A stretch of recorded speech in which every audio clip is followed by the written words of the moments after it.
Hello students, तो आज हम लोग सीखेंगे एचसीएफ और एलसीएम निकालना प्राइम फैक्टराइजेशन मेथड से। सपोज़ आपके पास एक एग्जांपल है 12, 15 और 21 का। आपको क्या निकालना है? एचसीएफ और एलसीएम। तो सबसे पहले हम लोग 12, 15 और 21 का प्राइम फैक्टराइजेशन कर लेंगे। तो 12 का प्राइम फैक्टराइजेशन कैसे करेंगे? 12 सबसे पहले किससे डिवाइड करेंगे? 2 से। 2 6 ज़ा 12। 6 को किससे डिवाइड करेंगे? अगेन 2 से। 2 3 ज़ा 6, देन 3 1 ज़ा 3।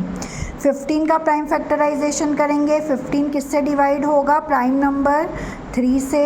3 5 ज़ा 15। 5 किससे डिवाइड होगा? 5 से। 5 1 ज़ा 5।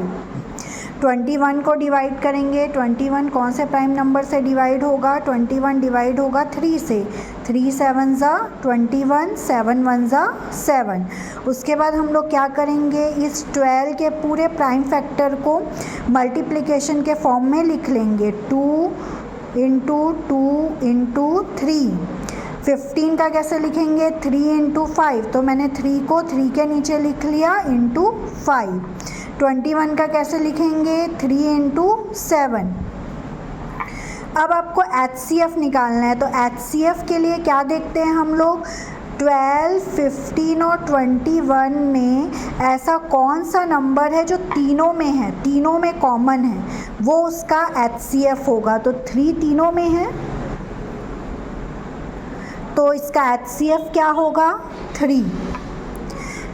एलसीएम क्या होता है? एलसीएम में जो कॉमन है वो तो लेना ही है। 3 तीनों में है, तो 3 को पहले हम लोग लिख लेते हैं। उसके बाद जो नंबर बच गए वो सबको भी मल्टीप्लिकेशन में एज इट इज़ लिख देना है।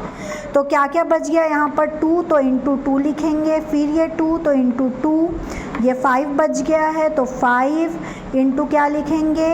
7। ये सबको आप मल्टीप्लाई कर लीजिए, तो आपका एलसीएम कितना आएगा?